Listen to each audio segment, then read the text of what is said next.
নগরের বারুণী মেলায় রাজ্যের প্রাক্তন খাদ্যমন্ত্রী জ্যোতিপ্রিয় মল্লিক, হরিচাঁদ ঠাকুরের মূর্তিতে মাল্যদান তৃণমূল নেতার। রাজ্যের প্রাক্তন মন্ত্রীর কনভয় করে এলাকায় ঢোকা নিয়ে ক্ষুব্ধ শান্তনু ঠাকুর, জ্যোতিপ্রিয় মল্লিককে খোঁচা কেন্দ্রীয় প্রতিমন্ত্রীর।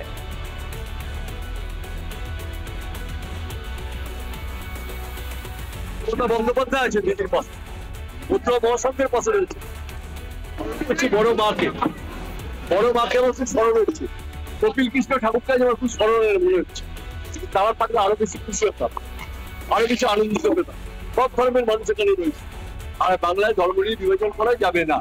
সবাই মমতা ঠাকুরের পাশে থাকা উচিত। আমার সব থেকে মনে পড়ছে বড় মায়ের কথা, আমার সব থেকে মনে পড়ছে কপিল কৃষ্ণ ঠাকুরের কথা। গাড়ি নিয়ে ঢোকা হয়েছে পতুয়াদের ভিড় ঠেলে, সেটা যদি কারোর বিবেকবোধ থাকে তাহলে সেখানে ঢোকা উচিত হয়। ঠাকুর বাড়িতে আসলে গাড়িটা দূরে দাঁড় করে রাখা উচিত। এরকম বিবেকহীন কাজ আমার মনে হয় কোনো ধর্মীয় স্থানে এসে করা উচিত নয়। সেখানে মানুষ কষ্ট পাচ্ছে, ভক্তরা কষ্ট পাচ্ছে, কিন্তু ভক্তরা যেখানে আজকে কষ্ট পাচ্ছে তাদের গাড়িগুলো, প্রশাসনের গাড়ি এবং কনভয়ের গাড়িগুলো নিয়ে, তাতে তো একটা জটিল পরিস্থিতি তৈরি হয়েছে না। মধুকৃষ্ণা ত্রয়োদশী উপলক্ষে পুণ্য স্নান করতে ভিড় জমিয়েছেন লক্ষ লক্ষ মতুয়া। দেশ এমনকি বিদেশ থেকেও মানুষ পুণ্য স্নানের আশায় ঠাকুরনগরে উপস্থিত হয়েছেন। এলাকায় কড়া পুলিশের নিরাপত্তা।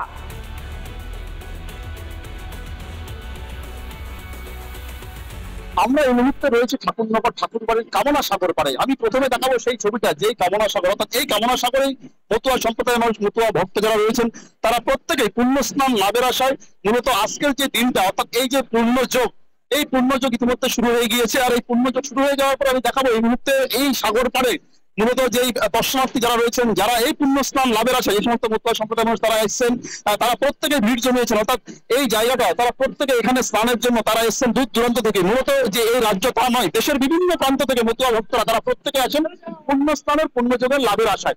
আর এই ঠাকুরনগর ঠাকুর বাড়িতে প্রতি বছরই পুণ্যযোগের লাভের আশায় প্রায় কয়েক লক্ষ মতুয়া সম্প্রদায়ের মানুষের সমাগম হয় স্বাভাবিকভাবে। অর্থাৎ এই ছবিটাই আমরা দেখাচ্ছি ঠাকুরনগর থেকে। এবং এই যে ঠাকুরনগরে এই যে ভক্ত যারা আসছেন মতুয়া সম্প্রদায়, তাদের জন্য ইতিমধ্যেই ভারত সরকারের পক্ষ থেকে বেশ কিছু বিশেষ ট্রেনের ব্যবস্থা করা হয়েছে, যাতে কোনো রকম ভাবে পুণ্যার্থীদের সমস্যা না হয়। পার্শ্ববর্তী দেশ, অর্থাৎ একদম ঠাকুরনগর যে জায়গায় অবস্থিত তার থেকে খুব কাছেই বাংলাদেশ। আর যেভাবে বাংলাদেশ একেবারে প্রশান্ত হচ্ছে, সেই জায়গায় দাঁড়িয়ে মূলত যাতে কোনো রকম বাংলাদেশের আশ যাতে এই ভারতবর্ষে ঠাকুরনগর ঠাকুর বাড়িতে না পড়ে, তার জন্য কিন্তু ইতিমধ্যেই প্রশাসনের পক্ষ থেকে কিন্তু যথেষ্ট তৎপরতা তাদের দেখা গিয়েছে। যে এখনো পর্যন্ত যা জানা যাচ্ছে, পুলিশ সূত্রে প্রায় ১,৫০০-এর বেশি রাজ্য পুলিশ মোতায়েন করা হয়েছে। পুলিশের পক্ষ থেকে বিশেষ টিম রয়েছে, সাদা পুলিশের পোশাক রয়েছে, পাশাপাশি ড্রোনের মাধ্যমে নজরদারি করা হচ্ছে ঠাকুরনগর ঠাকুর বাড়িতে। প্রত্যেকটা জায়গায় কোনো রকম ভাবে যাতে মতুয়া ভক্তদের যাতে সমস্যা না হয়, এটাই ঠাকুর বাড়ির পুণ্যস্থানে এসে সেই জায়গা দাঁড়িয়ে কিন্তু ঠাকুর বাড়ির পক্ষ থেকে যেমন একাধিক ব্যবস্থা নেওয়া হয়েছে, তেমনি ভাবে কিন্তু প্রশাসনের পক্ষ থেকে কিন্তু একাধিক ব্যবস্থা নেওয়া হয়েছে। মাঝরাত দরজায় কড়া নাড়ছে আয়কর আধিকারিকরা। অভিযান চালিয়ে লক্ষাধিক টাকা ও কুড়ি ভরি গয়না নিয়ে চলে যায় আধিকারিকরা, কিন্তু এদের কেউই আয়কর আধিকারিক নয়। পুরোটাই পরিকল্পনা করে ডাকাতে, সিনেমা নয়, বাস্তব। চিনার পার্কেই ঘটেছে এমন দুঃসাহসিক ডাকাতি।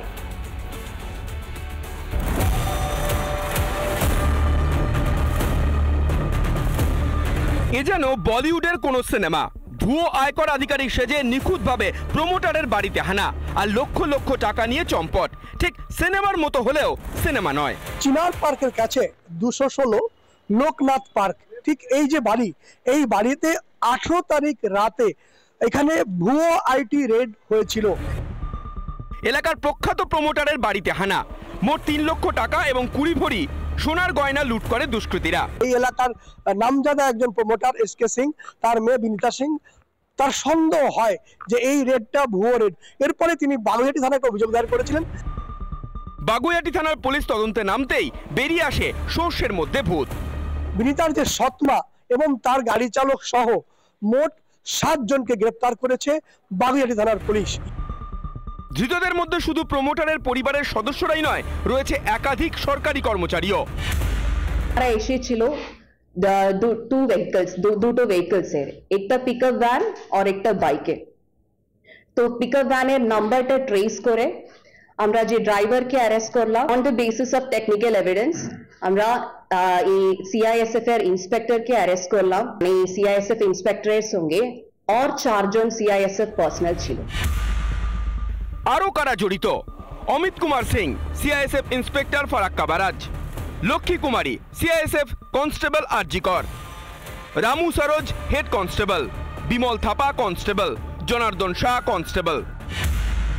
আইটি অফিসার সেজে ডাকাতি সরকারি আধিকারিকদেরই। রাজ্যের আইন শৃঙ্খলা কোন তলানিতে গিয়ে ঠেকেছে? কাদের ভরসা করবে আমজনতা? আনন্দমোহন ঝা, রিপাবলিক বাংলা, বাগুইআটি।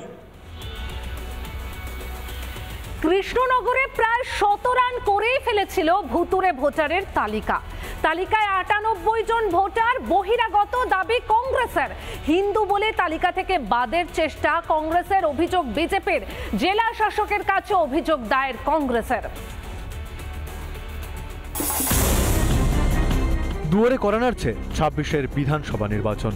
ভুয়ো ভোটারের ইস্যুতে সরগরম রাজ্য রাজনীতি। এবার কৃষ্ণনগরে ভুতুরে ভোটার নিয়ে শুরু তরজা। নতুন ভোটার লিস্টে নাকি নাম রয়েছে 98 জন ভুয়ো ভোটারের। দাবি কংগ্রেসের, অভিযোগ দায়ের জেলা শাসকের কাছে।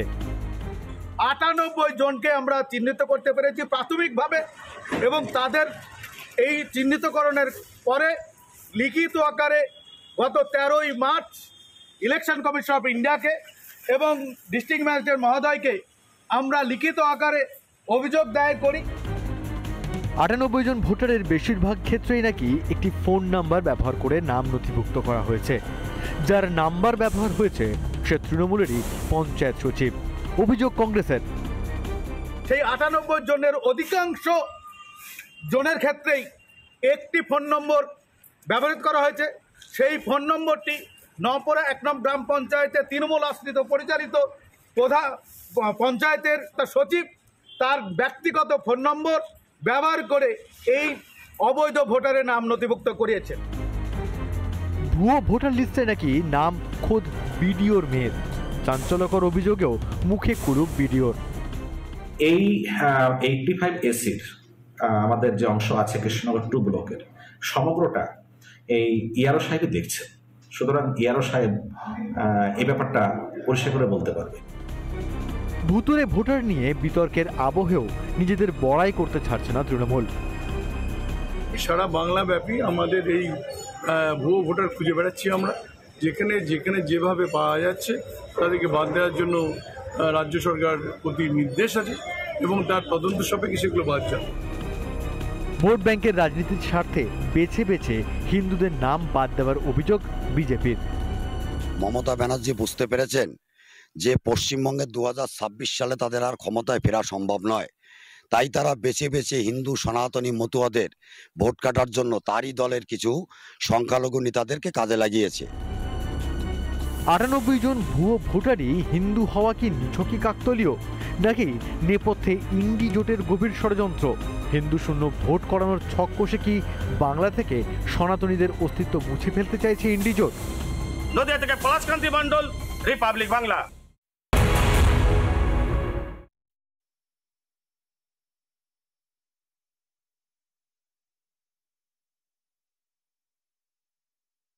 নানা ধরনের কন্টেন্ট দেখার জন্য লাইক করুন, শেয়ার করুন আমাদের ফেসবুক পেজ, সাবস্ক্রাইব করুন আমাদের ইউটিউব চ্যানেল। পাশাপাশি অন্যান্য ব্রেকিং নিউজের জন্য অবশ্যই চোখ রাখুন রিপাবলিক বাংলায়।